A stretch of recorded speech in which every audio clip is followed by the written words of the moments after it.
Yo, what up, uMu? It's me, Blackjack, the creator of Us Mentoring Us. Thank you for tuning in to yet another amazing segment that we got outlined for y'all today. Before I do that, take a quick moment to go over our disclaimer.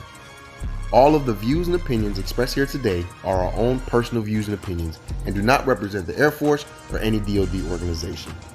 And lastly, before I go into our topic and our very, very special guest for today, I'd like to take some time to introduce to you all our admin team, who work very hard behind the scenes, pushing all the content that you see on the page.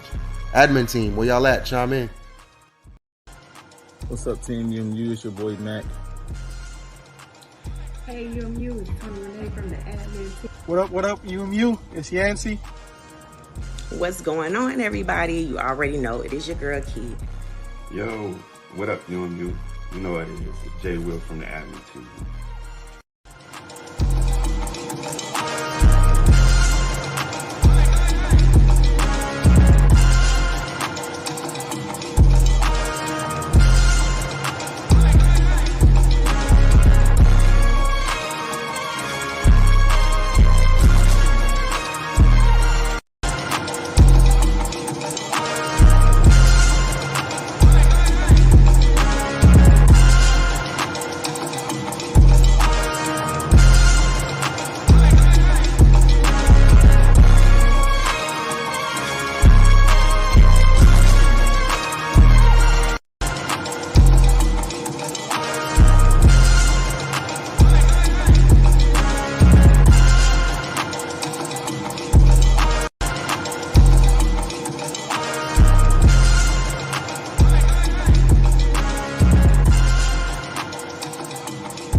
Hey, what up, uMu? I know you're excited about our guest this afternoon. But I'm gonna turn it over to Key, and Key's gonna welcome in our special guest. Say what up, Key. Hey, what is up, uMu? So, you all know we do something called HotWash. And for the month of January, it is our National Mentorship Month. And you know the Air Force's theme, everybody wins with mentoring. A part of mentorship is being able to get those gems or to hear someone's story and their journey. So we have been fortunate and blessed enough to have the 19th Chief Master Sergeant of the Air Force here with us. That is a mouthful, and I'm extremely excited. So make sure that you enable StreamYard. That is the platform that we are currently using, where we will be able to see your comments in real time. So without further ado, I would like to introduce the 19th Chief Master Sergeant of the Air Force, JoAnnes. What's going on, teammates? Why am I so excited to be with y'all? Like, I feel like the next time we have an after pack, like you guys might need to do one of your commercials. I'm telling you, just let us know. Let's make it happen. That's what we're trying to be. Yes. Well, excited to be here with you guys. No doubt. So if I could, I'm going to give the quick introduction of what the HotWash is. So as Key kind of alluded to, we try to do this segment for y'all. We try to learn about people's careers. We try to learn about things they did, what worked, what didn't work, and maybe some things that we can fix so you won't have to go through those same bumps and bruises as they did throughout their careers. But before we get into the question, we did want to give you, ma'am, an opportunity if you had any introductory words for the team before we get into the questions of your career. So I always got some words to say. But, you know, again, what an honor to spend some time with you all. Thanks for your flexibility in my schedule. And I really appreciate that we're just doing this at home, right? Like, and we can actually be real. And I think that that's an important thing. When I look back at my career, I've always appreciated just being able to sometimes get a peek under the curtain to be able to see how do leaders act. And oh my goodness, are they like me? And so thank you for this opportunity. Also, a big shout out to you all and the entire team for the work that y'all do on this platform. Over 16,000 people, right? Like, and that is a big deal. And that is something that as I grew up, we didn't have that, right? So we just figured it out. Maybe you had an opportunity to connect, but you guys are capitalizing and using social media for good. and it will reap the benefits in years and years to come. So for me, to you, a big shout out to that. And, I'm excited. 2022 is going to be a fantastic year. It's already starting off good. And with that, I really just want to get to it so we can talk and maybe also hear from the rest of Like I said, don't tease us with a good time. We're gonna start. We're gonna start from the beginning. Then we're gonna start you. We're gonna bring you back from day one. We want to know your story about how did the Air Force come about. Tell us about that transition. How did we meet? How did the Airmen come about that we see today? Well, so most of y'all have heard me say, I'm a military brat. My dad was a warrant officer in the United States Army.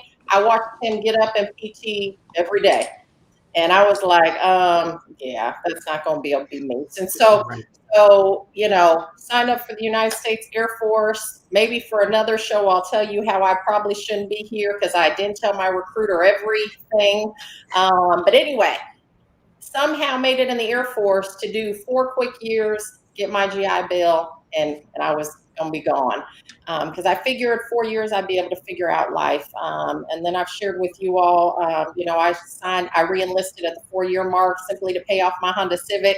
Nothing more, nothing less. Paid it off. Then about the 8-year mark is when I really started to understand what it meant to wear this uniform. And I realized really quickly about the 8-year mark, after I had gone to some deployments, been part of some amazing units, that, man, this Air Force family thing really is family. And within that 8 years, being around some amazing supervisors, amazing teammates, I actually learned that I enjoyed being around my Air Force family more than my family. And so it, at that point, became more than my GI Bill, more than paying off my Honda. I was all in after the 8-year mark. Oh, that's awesome, Chief. Did you have anything, Jay, before I went over? Yeah, I did. I think if I could, I want to get a little bit more of that story. Could you tell us a little bit more? What was your MEPS experience like when you came in?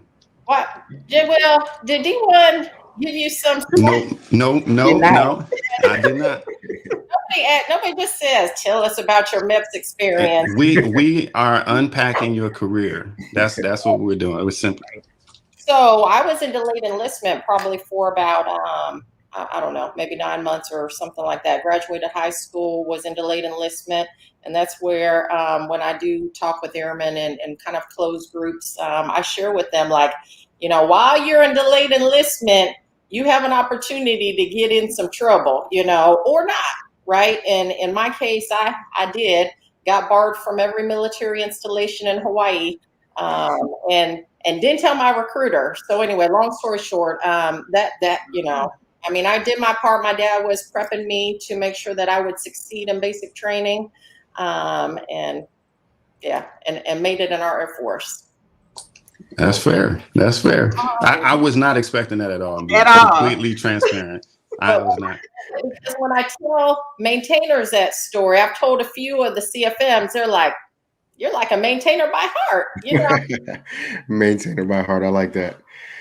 All right, Chief, to kind of foot stomp on the importance of mentorship, this being mentorship month, I wanted to ask you a question that pertains to who helped shape you, or what event helped shape you into the airman that you are today? Yeah. I first have to say my husband, Ron, and I don't give him enough credit, and I really haven't until recently, as I look back at my career, and I'm like, man, the most influential person in my career has really been him. By the way, married 25 years. So I know. So he has been an influencer. My first duty station, Pope Air Force Base. And oh, by the way, those of y'all, who are in tech training and trying to figure out where you're going to go. I remember being in tech training and they're like, hey, you're going to Pope. And I was like, where's Pope? And they're like, no hope Pope, Vietnam. You're gonna hate it. Let me tell you, one of the best assignments that I ever had was at Pope Air Force Base. My girls were born there. I met my husband there. But anyway, I get to Pope, and probably on week 3 of me being there, met my husband. We dated for quite a while. And so he really, as a young PFC and me as a brand new airman, he helped shape my perspective. just from a lot of the Army doctrine, for instance. The one thing I will say about the Army is they know how to grow soldiers. They're focused on development, and he really helped develop me. And he was the one who would be the one who would let me know when I'm wrong and help put me on the right path, shared with me nuggets such as, never take something personal, shake the dust off, keep moving, always, take that hard right, not the easy left. And so lots of life principles. But outside of my husband being a constant influencer in my life, I'll tell you, I've had supervisors and teammates that have all poured into me and really left their impressions on me, the good and the bad.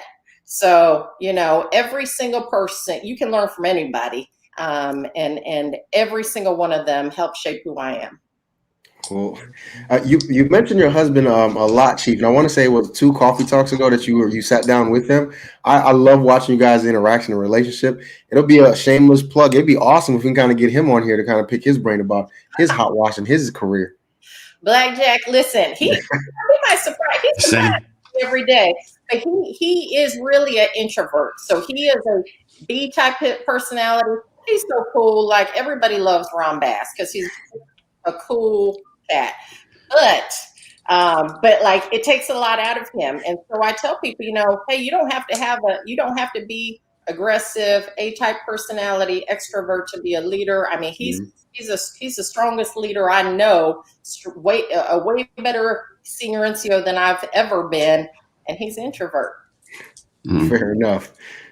Yeah, if you haven't noticed, we take every opportunity for a shameless plug. So yeah, if he wants to come on, we definitely will welcome him with open arms and have that conversation for sure. But all right, Chief. So moving further into your career as an NCO, it seems like that those were, that's the backbone. That is the time where the rubber meets the road and you kind of get that grit. Is there a memory or a moment as an NCO that you struggled with or that stands out to you that kind of like propelled you into the woman we see today? Yeah, probably as a NCO, especially staff sergeant, probably my shortcomings, right? Like I can look back and you think you know what you're doing, right? And you think you know how to be that strong supervisor and that strong leader, and you're probably not. So I think, man, I'm so thankful for grace because, as a supervisor, you're kind of figuring it out and practicing. It's a leadership laboratory, and I'll tell you, I really, I grew into a better supervisor through the reps of supervising. Now put on top of that, for most of us who have families, that's probably about the time you start having families. So where I personally struggled the most is I'm a supervisor trying to do the right thing, but I'm also, new mom, spouse. How do you balance it all? So it wasn't fun. I remember times, where I was very challenged at trying to figure that out. That's probably where I struggled the most too. And I'll be honest. Also, as an NCO, I remember, again, man, when I became CMSAF number 19, I was like, man, I hope all these people who I was not that great of a supervisor to do not come up on comms to be sure to tell everybody that, because right, like we're all NCOs trying to figure this out. Yep. But I share my thoughts so that people can be different and learn from me. But I wasn't a great information sharer at the time. I grew up in the time where, like, if you know the information, then that's all on you. And man, when I became a senior NCO, like all that stopped. I became an oversharer because I know what it feels like to not get information. But I was also that person who didn't share a ton of information as NCO. So I had a lot of growing to do and refining. And so my supervisors had they were integral in making sure that I did refine. Well, awesome, Chief. You brought up an exact point on kind of why this forum exists, is for the sharing of information. It's funny you brought up the part as far as like growing up as a young supervisor. I was having this conversation with my oldest son because I'm an oldest, Chief, and I think oldest have a unique bond with their parents, because you got to realize that your parents are learning how to parent with you. And I was telling that to my oldest son. I was like, man, me and you are going to have a special bond, because I had my son at 22. So we kind of grew up together and we have that special bond. He's learning how to become an adult, become adolescent. I'm learning how to parent. So for our second child, I'm a lot easier on him, or things a lot easier, because I somewhat got a little bit more figured out. Yeah, that's the same with us. We got two. The second one can get away with everything. You realize some things ain't as serious. Right. As we take a divert from career to parenting, because that's always a part of our lives. I need to start talking about, though, because we talked about your struggles. Sometime in that moment, and I still want to keep you at that NCO level. If you could look back on it and say, man, I really wish I'd have done this better. I really wish I would have been better in this, and kind of point out a specific instance that we can relate to, where it's like, hey, this is one of my biggest regrets as an NCO early in my career. What would that be? I wish I was a better coach and a better developer. Those things take time. So you got to want to invest in and give that time to develop those around you to be a better coach. If you've heard also my good teammate, Chief Retired Brinkley, he always gives an analogy about, are you coaching? Or are you reffing? And that goes at home too. Do you come home and do you start reffing your children and like doing this? Or are you coaching them and growing them up? And so I wish that I had the patience and the wisdom to be a better developer, because I'll be honest, my patience has grown over the years as I've deliberately worked on my own emotional intelligence, but it wasn't there. I was always an A-type personality, very proactive. It's easier for me to just do it instead of me coach and develop somebody else to do it. And if they didn't do it the way that I did it, I didn't think their way was right. It took, again, reps to start to learn that there's different ways to get there. And it takes time and patience to be able to get after folks. Can I throw a curveball at you, Chief? You mentioned some way, you found some ways to deliberately work on your emotional intelligence. Can you give us one of those nuggets? What is something that worked for you as far as working on your patience? Working on my patience. Ooh, probably family. Like family. See, I can't go out and put bass business out there, but I will tell you, like, family, your children will help you work on patience, because you're having a great day. Everything is great. And then something snaps, your kids bring home a D or an F, and all of a sudden, like, you turn bipolar and you got to learn patience. And so I think through life lessons in the Bass household, I have inherently been a better person probably on the outside. But I will also say mindset is everything. And if you have a mindset to be a lifelong learner, if you have a mindset to be humble enough to say, man, I can learn and grow. And emotional intelligence, by the way, was not a thing when I was coming up. In fact, it wasn't, while it was, introduced academically back in the early 90s, it didn't really start to get broadly talked about until probably 2010 time frame. So as a senior NCO, I started hearing this stuff about emotional intelligence. I was at the Pentagon on my first tour at the Pentagon, and Chief Master on the Air Force number 18 was in the seat. And I remember talking to him in his office, and he was sharing with me a book on emotional intelligence, because he said, and I'll never forget it, he was probably about to cuss somebody out, in the Pentagon, and he's like, that's why you study emotional intelligence, Joe. And I said, all right, okay. So I started reading, and I know, again, time. We don't have a lot of time. We got to try to balance things. You can Google articles that are 2 minutes long, 3 minutes long on emotional intelligence, and pull out some really good nuggets on self-awareness, self-growth, how your emotions and your communication impact you and how they impact others. And that's really the key. Well, Thank you for that, Chief. As we progress through your career, Chief, it kind of happens to the best of us, right? We kind of hit that wall or that mid-career crisis. If you would talk to me about how did that look like from your career's perspective, how did you overcome it, and what are some thoughts as we're going through your mind as you were going through that mid-career crisis? I don't know if I had a mid-career crisis at all. I remember though specifically, we were stationed at Fort Bragg. I was at my 14-year mark, and we had bought our forever home. We had just gotten assigned back to the States, and we were like, all right, we're going to buy our forever home, and we're going to close out our careers at Fort Bragg. And I told my husband at that time, he was still in the Army, and it was at that point again. Remember, we're NCOs, and like it's kind of a struggle trying to balance these things out, life, family, and we're doing military, so we feeling like we're living large. So I remember telling him at 14 years, hey babe, 6 more years and I'm out. We're gonna live our best life. I'm gonna be at GS-12, and life's gonna be good. Right. And it wasn't midlife crisis. It was just, I think that makes sense for us. But I'll tell you, I learned from that experience, you never say never. You leave, you never shut doors, right? Like, because you never know. You might be able to some degree, try to forecast out, here's what I'd like, here's my goals. But never shut doors, people, because you never know what doors or windows are going to be open for you.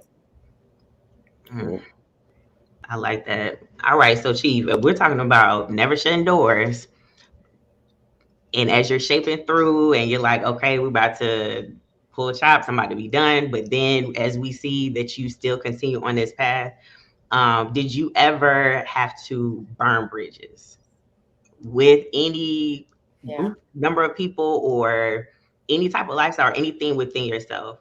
Yeah. I did burn a lot of bridges, but they were early in my career, right? And that's why when I actually share advice to people, I'm always like, never burn a bridge. Our Air Force is too small, and people hold grudges, and so never burn a bridge. I learned that lesson as a senior airman when I remember, you have hype men around you, right? Like, so here I am, senior airman, and the rest of senior airmen are around me. And at that time in life, this was in the early 90s, we felt like we were working the hardest. Okay, like just hands down, senior airmen, we in the sweatshop, and we're working hard, and our NCOs walk around at that time with coffee mugs and check on you, and that's what it was. And I remember all the white people around me were like, yup, these NCOs, and yep, this is what we need to say. So here comes my supervisor, and he walks up to me, and I was like, Sergeant so-and-so, don't you feel bad? And he said, bad about what? And I said, bad, you don't work. And like everybody else turned around. I have to adjust. Long story. It's a long story. But long story short, I learned at that time, never burn a bridge, because I was a, not so wise senior in E4, talking to a NCO in that way, probably not the best thing to do. The delivery was horrible. Like everything was horrible about it.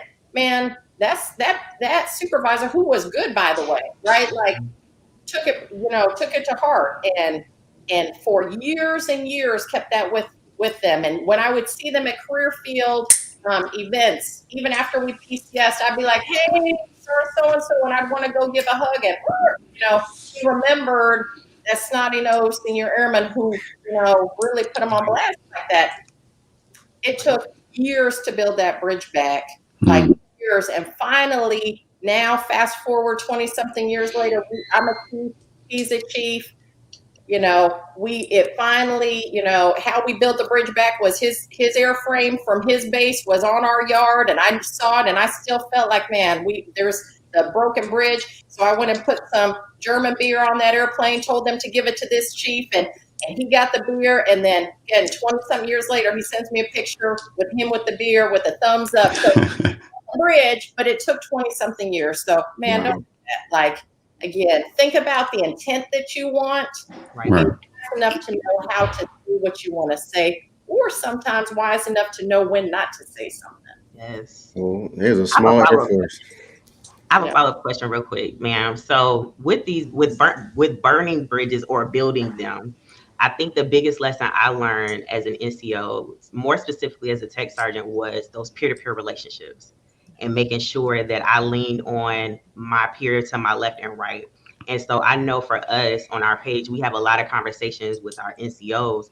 We try to make sure that we plant those seeds because, you know, a lot of times they chase stripes or they are so caught up in this force distribution of having to compete with each other. But we're like, listen, you do what you're supposed to do. It all will work itself out. And so a lot of times they're like, y'all don't understand because this is so new. And I'm like, no, it was probably just called something different, you know, back then or whatever. So during your time as an NCO, did you experience that with the peer-to-peer relationships? And how did you, you know, have those peer-to-peer relationships and yet stay competitive?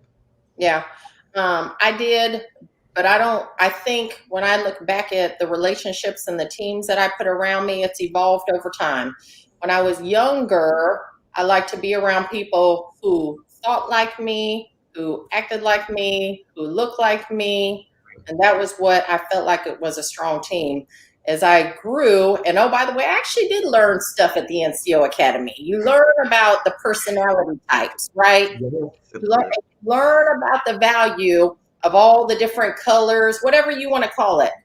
But as I grew, I learned it's not personal. Like friends don't always need to be part of the team, professional teams that we're building. Like it's probably best not to because again, it's about business and you've got to put the best people around you that complement you and sometimes are most opposite so that you can again be well-rounded, like an Ocean's 11 scenario. And so, you know, if you're comfortable in who you are, you're not fearful of competing against anybody.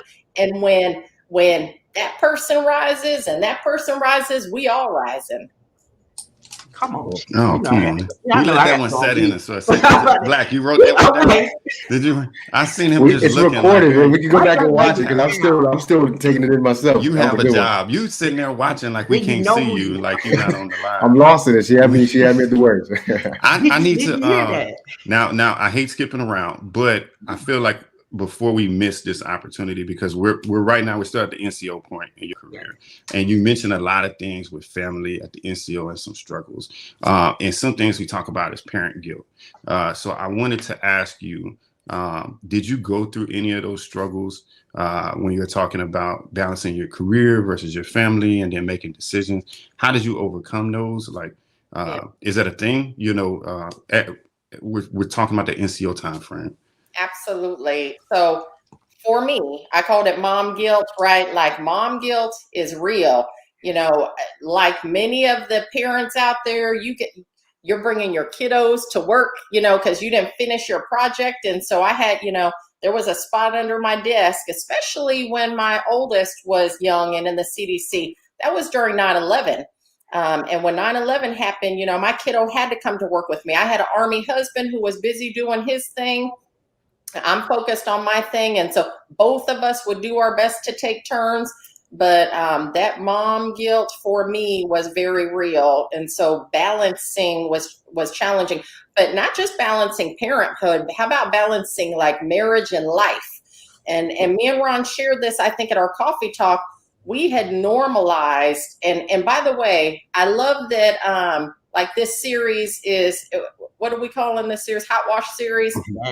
So as an ops girl, I grew up doing hot washes, doing debriefs. Right. We do that after every Team 19 visit, but even in our family, we do hot washes and we do debriefs. And so to that end, like me and my husband, you know, he's busy, I'm busy, we got kids. We would almost debrief in 5 minutes, and that is all the time we would spend as husband and wife. And then we'd be exhausted and go to bed. So talk about like spouse guilt. Like we didn't really cultivate that. There were times where we barely saw each other. And then, oh, by the way, you know, deployments and all that stuff. So absolutely, it's a real thing. How do we overcome it? Like one, being deliberate about making sure we can acknowledge that here's a pull, here's a challenge. How do we get after it? You know, for the marriage piece, we are pretty open about, hey, we got marriage counseling from the chaplain several times in our career. For the parent piece, we started to include our children in some of the stuff that we did at work. But I was also very deliberate about talking to teachers or daycare providers to say, I'm a working parent. I need to know, like, what is important that I can't miss for my children. Like, you have to tell me so that I can never miss the big stuff. I'm going to miss a lot of small things, but I never want to miss the big things. And then it doesn't go away as NCO. Like, probably we saw that struggle even more within even the past years, and even coming into this position, we were like, all right, again, this is that deliberate piece. If you're not deliberate, if you don't communicate, then you can't fortify your house. And so when we PCS here, we're like, how do we fortify this bass house? So that was that deliberate planning on, we got to come out of this, even stronger than before.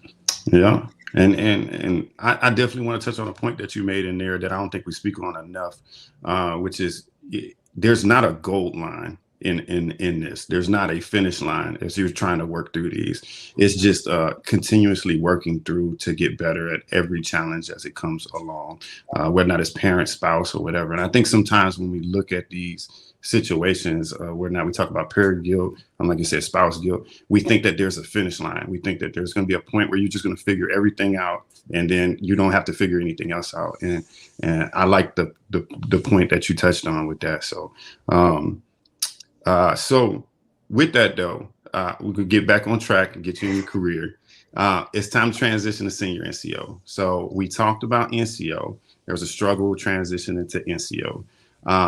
You're transitioning now to senior NCO. What was one of those challenges or struggles that you had when transitioning to senior NCO?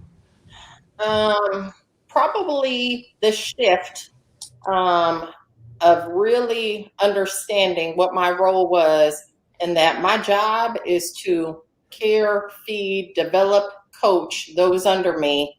And oh, by the way, you probably won't get any attention, and that's okay, because that's not your job. That's not your place anymore. You got to grow the people around you. That was probably one of the biggest challenges in transition, is just understanding that mindset. But once you really kind of take off that self hat and put on that hat to be concerned about others, then I think it's easier. Cool. Chief, just to go back 1 second, you mentioned as far as trying to include your kids into what we're doing, it's gotten to the point now that I've explained to my kids what EPRs are. They know the season. They talk to me about them. So we're trying. I'm impressed. My son knows what the PDD is. When I would bring that book out when I was studying for master, he was like, not that one, because he didn't have any pictures, but I would read it to him. Like, there were pictures, and I'm like, and then they said, he was like, there's no pictures. I don't like that one. But Chief, I wanted to hit on something really fast. So when we interviewed Diamond One, the kudos that he gave to you and the whole entire Team 19 was one, that you all complimented each other where you guys were opposites.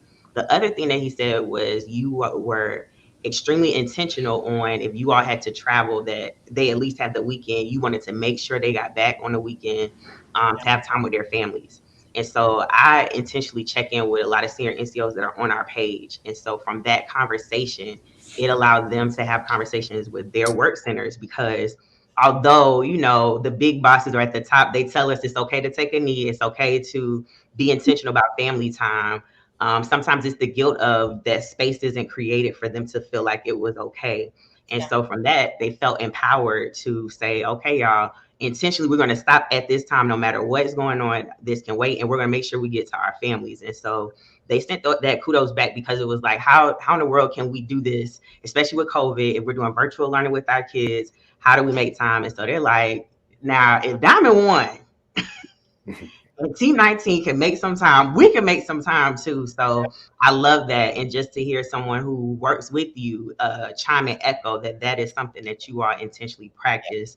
I definitely want to say thank you, because that has helped a lot of our senior NCOs with their work. I appreciate that, Keith. Hey, one thing I'm going to pull on, because, when I hear from our airmen, they're like, well, that must be easy because you're the chief, right?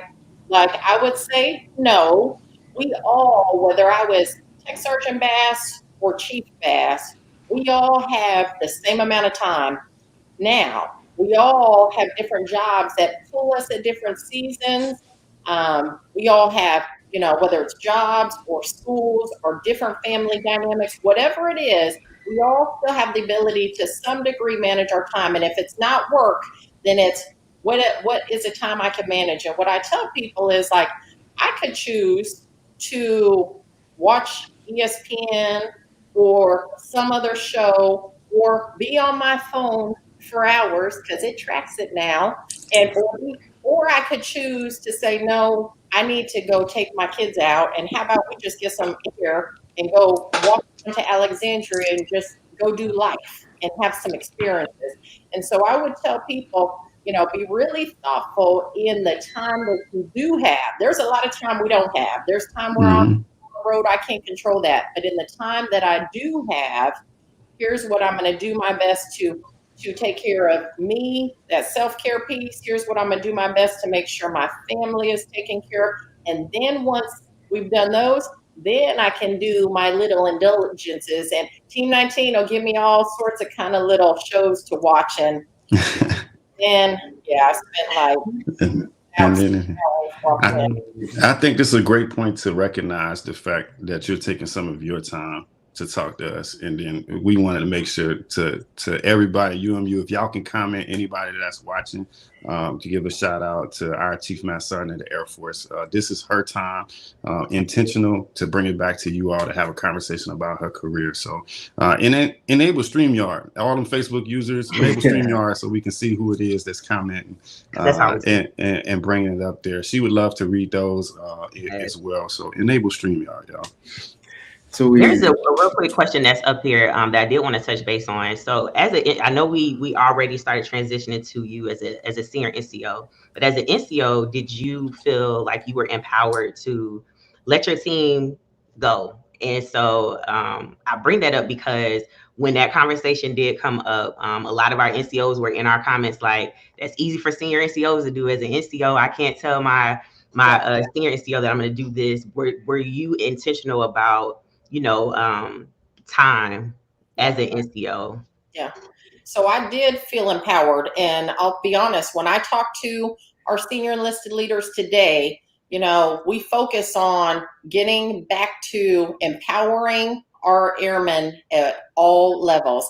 I don't need chiefs focused on what senior NCO, what our E8s and E7s are focused on. I don't need our senior NCOs focused on what NCOs should be focused on, and I don't need NCOs focused on what airmen should be, but junior airmen should be focused on. Like, we have to be empowered. When I was a tech sergeant, I absolutely felt empowered enough to be able to help control that work schedule or whatever else was needed to be done because my leaders empowered me to do so. But what that also means is there's good communication between me and my supervisor or me and my flight chief. So there's that ongoing communication. But you also have to, as a leader, be competent and be confident. Two things. If you come in there all weak and don't know if you should, well, I think we're going to be good. No, like, you got to know, and you have to if you handle your business, boy, that empowerment comes. You've got to be a competent leader. And if you've proven yourself to be, and that is that's action. Like, you've got to not just say that you're, handling your business, but you actually have to handle your business. Otherwise, that's on you. But I'll tell you, my leaders always allow me that flexibility. I'm about to speed up to one data point that I want to share with you on that empowerment piece. I'll be honest. I grew up old school where it was, you never take your boss something that you can handle. You communicate with them, but never take your boss something you can handle. And so I'm kind of like that, where if I got it, I got it. I'm going to communicate with my boss.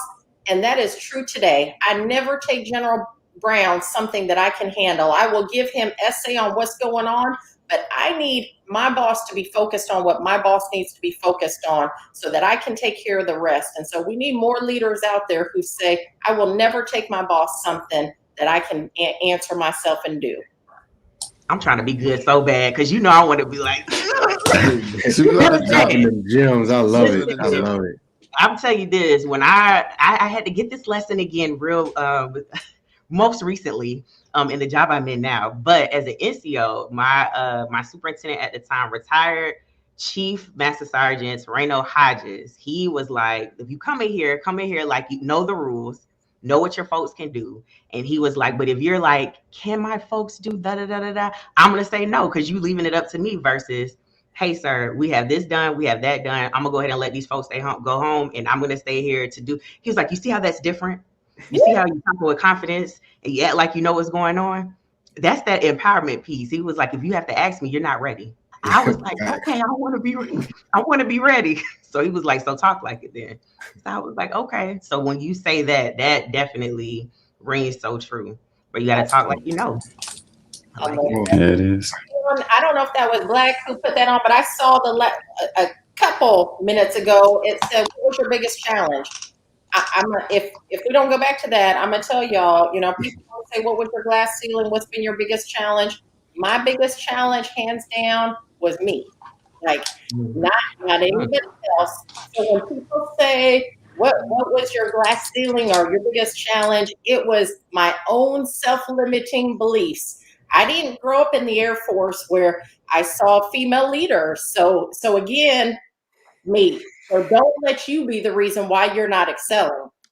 Well, man, don't let you be the reason that you're not excelling. I love that one. Say that one more time. I love that one. Yeah, Don't I'm right there. be the reason why you are not being your best. Again, self-limiting beliefs, and that's that mindset. Man, you got to control your mind, and also again, control your mind. Don't take things personal. You know where you're supposed to be better than anybody else. So don't let you be the reason why you're not your very best.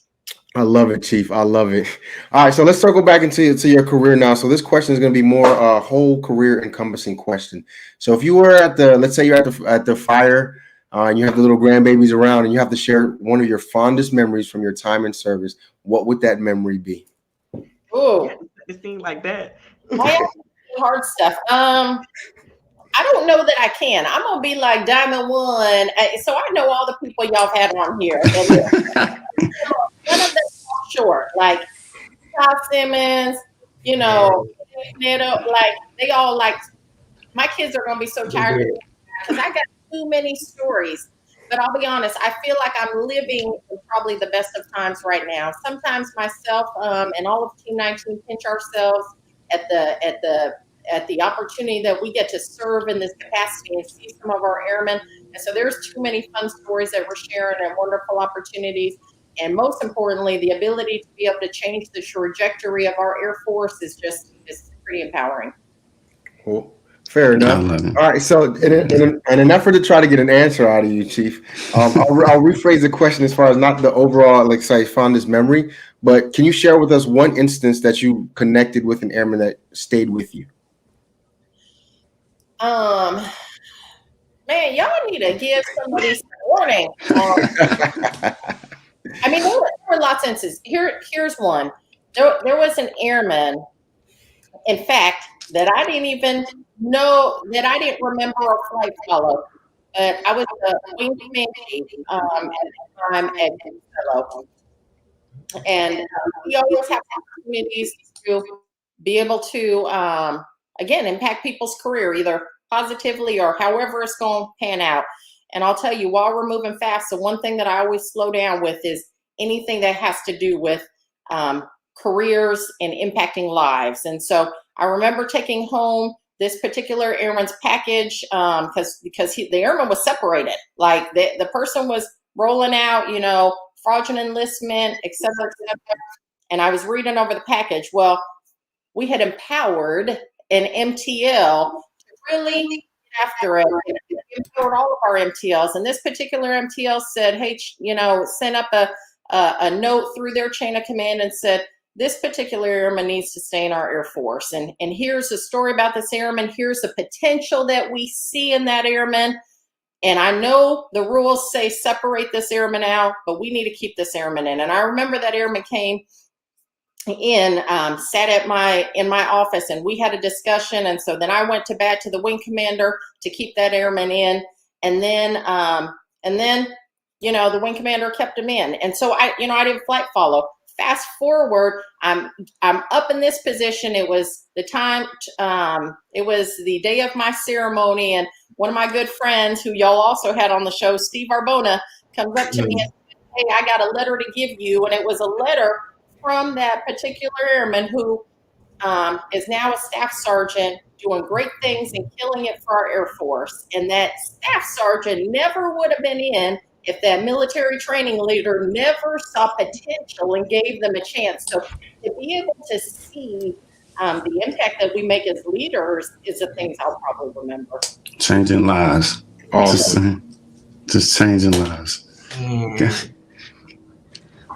I'm trying to take it all in. All right, man. So the last one to wrap this portion of your journey up. If you had an opportunity to reach every airman with one piece of advice, what message would that be and why? I know that's a long one. I think I would offer focus on character. So if you focus on character, everything else falls in line. If you focus on character, then you're going to be trustworthy. Then you'll be honest. Then you'll live with integrity. You'll be gracious. You'll work hard if you're focused on character. So if you just do that one thing, man, character speaks to every aspect of your life. That is. Love it. Can I steal one more? Can I add it on there? Is it what's coming? So that's the advice that you would give all the airmen. I want you to give yourself a piece of advice. You can go back and talk to airmen you coming out of tech school with the knowledge that you have right now. And I have to throw a curveball in there. You can't use believe in yourself or that you can do it. You can't say that because we've already said it. What's one piece of advice that you would give yourself? Buy houses along the way. I would have so that's, y'all made me say I can't get deep. I already been deep. So what I would say is have some grace on yourself. Don't take life so seriously, but how about be more serious about your finances early on? We've been very blessed throughout our career. We're dual military, but being dual military, we weren't as deliberate. Some of us might have had shoe issues, like some folks who are sitting on this call. You see them in the background? Instead of buying stocks, we buy shoes. So I would say, if I could give myself personal advice, it would be, hey, early in your life, be more deliberate about your finances and saving so that you can set yourself up for long-term success. And professionally, I would say, enjoy life and don't take things so serious and have some grace. Chief, I'm not going to miss an opportunity for the shameless plug. When you mentioned the finances, I just wanted to drop a shameless plug that we have a segment in our show called Savvy Investor, where we pass on knowledge to the force, how to start investing early, how to use your VA benefits or veterans benefits to purchase homes along the way to establish yourself a better future. So if you ever have some free time, tune in. We've even had Chief Simmons on two of the episodes of the Savvy Investor. I love that. And let me tell you, the people that you have on, this is why I'm such a big fan of what y'all are doing. The people that you have had on your show and the people that I know are all people who are all about growth. Mm-hmm. And there is growth for room enough for everybody, right? Again, so when we start to expand that growth, it's not how well can I do. Again, how well can we all do? Mm-hmm. Enough room for everybody. For everybody. Ooh, there's so much space. Room. It's so much room at this table. It is. So much room. There's so many platforms, different segments for everybody. There's a lot of people out there doing it. Okay, I have one question. Wrap it up. Okay, man. So now with us being in a social media era, do you think that you as a senior leader or our other senior leaders are too accessible to the airmen? Maybe. I think, I think that would be a fair assessment.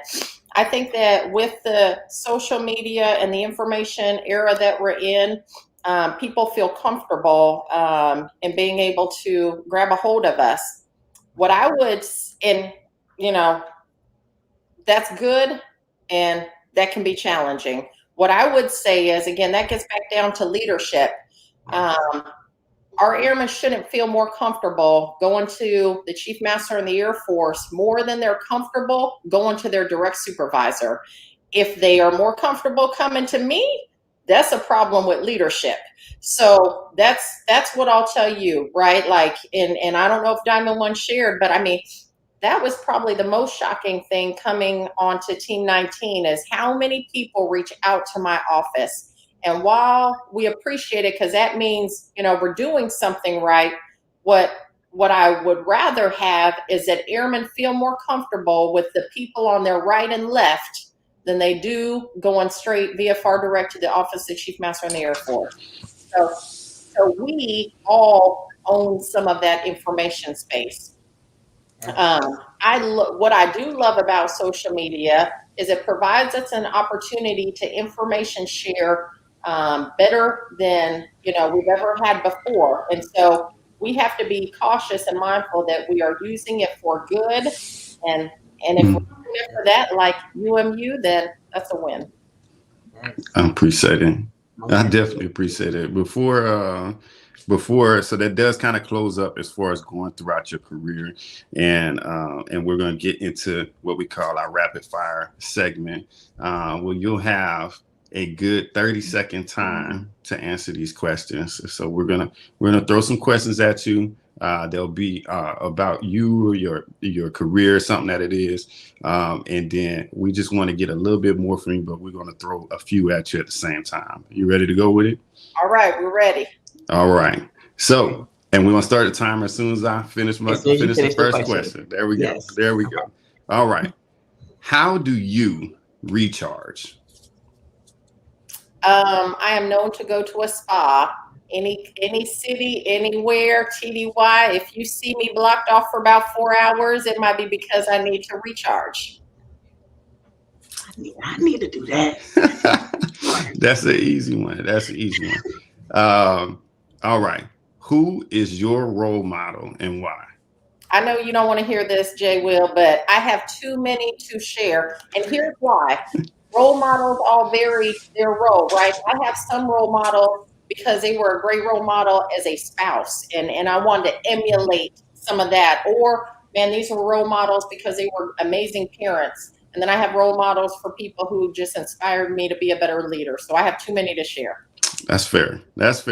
We'll give you that. That's fair. That's fair. We'll give you one. We'll give you one of those in this segment. One of those. All right. What was your favorite TDY and why? I think that I would have to offer every deployment that I went on. Deployment is when you really get after creating those bonds with your teammates that you never get before. It might feel like it sucks, but you're in the suck together and you grow a bond that you never get anywhere else. So every deployment I had. All right. I'm twisting this one a little bit because I got some feedback from, and I'm going to call her out, Chief Pollard. What is one nugget that you learned from your Army background? From my Army background? Not from your parent, from being an Army brat. I learned that my PT always better be on. Like, I have an Army dad who did PT all the time, and then he would call me up every day, or whenever he called me, he's like, "How's your PT?" I'm like, "It's good." Like, so yeah, I learned about the importance of PT. All right. What is the most important leadership quality? Humility. Oh, nice. She's like, I only needed 2 seconds for that one. Nice. I don't see Nice. All right. What is one of your pet peeves? Laziness. Ooh. Yeah, I'm allergic to lazy people. Y'all just Y'all have no idea. Come on, allergic. Come on, allergic. Yes. I'm allergic. You got 20 seconds if you want to expand on that a little I'm bit. allergic. So, like, again, you either going to live with purpose or you're just going to be haphazard and let stuff happen and wonder why it happened. Like, you either need to be purposeful or you're not. Write that down, Black. Write that He down. ain't doing nothing. He was sitting there. I'm just listening like y'all listening. These are recorded. We can go back and I'll write these down. All right. Last one. Give me 2 to 3 book recommendations. If you have not read Kill Chain, which a lot of y'all have, I appreciate that. That's been on my book list. Like, if you want to understand the challenges that your senior leaders have in today's Air Force, that our Air Force has writ large, Kill Chain is a great book. I just posted recently What Got You Here Won't Get You There. One of my favorite books. I'm doing that every December because it just has simplistic, practical things. Daily Stoic, keep you sharp, and then Can't Hurt Me. Good one. I don't condone the language, but when I listen to Can't Hurt Me on Audible, I feel like duct taping my knees up and running 50 miles. Like, check it out. Awesome. All right, so this is the part. Our show's kind of wrapped up now, Chief. So again, thank you for taking the time to come and share your thoughts. Before we wrap it up completely, we'd like to turn it over to you to share some final words. Hey, this was fun. Like, thank you again for having me on here. But more importantly, thanks for what y'all do for all the people who are part of uMu. Like, this is a big deal, and you will never really fully understand all the nuggets that people get that really are impactful to them for years and years to come. What I would just leave everybody with is, like, be focused on running your race. Like, and your race is not my race. It's not Jay Will's race, Black's or Key's. You got to run your race. Love it. It just naturally flows. It's just Key, what you got before we wrap it up? What you got, Key? I'm trying to take it in. Damn, we thank you so much. This is truly an honor and a privilege, and to be able to sit down with you during mentorship month means so much to us. And I just thank you so much for making time for us intentionally, for us to just kind of unpack your journey and see it from your perspective. And I just appreciate all of it. Thank you so much. Yeah. What you got, Jay Will? Hey, so I have to put this one back on you, ma'am. I don't think you, and I mean this very respectfully, I don't think you understand how much you've impacted somebody tonight in sharing your story.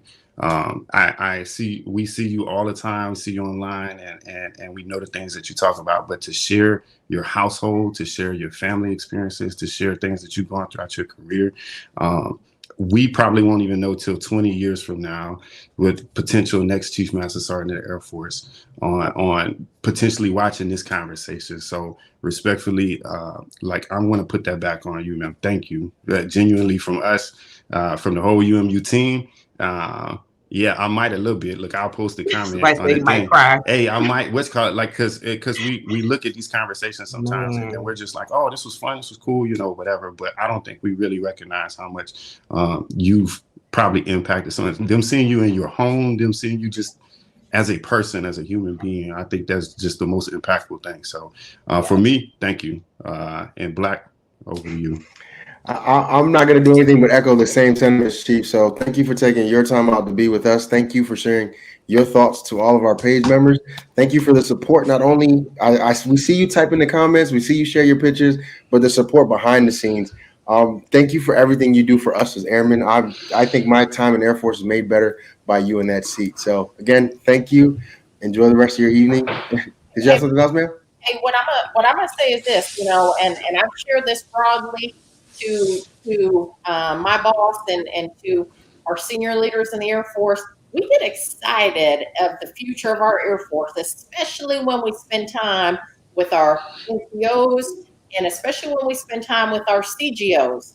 Like, our NCOs and our CGOs in 10 years from now are going to be the senior leaders running our Air Force. And so what we do, how we develop them, how we coach them, and what we don't do matters. And so to that point, like, that's why this is an honor. That's why, I mean, easy day. I'm like, all right, you know, an hour with uMu at night, we got this. Because at the end of the day, to your point, Jay Will, like, there are people on here, the future Chief Master on the Air Force or the future Chief of Staff could be listening today. And so we all have to do our part to help grow that generation. Cool. All right, so with that, we're going to wrap it up. Again, thank you, uMu. Thank you for the support. Till next time.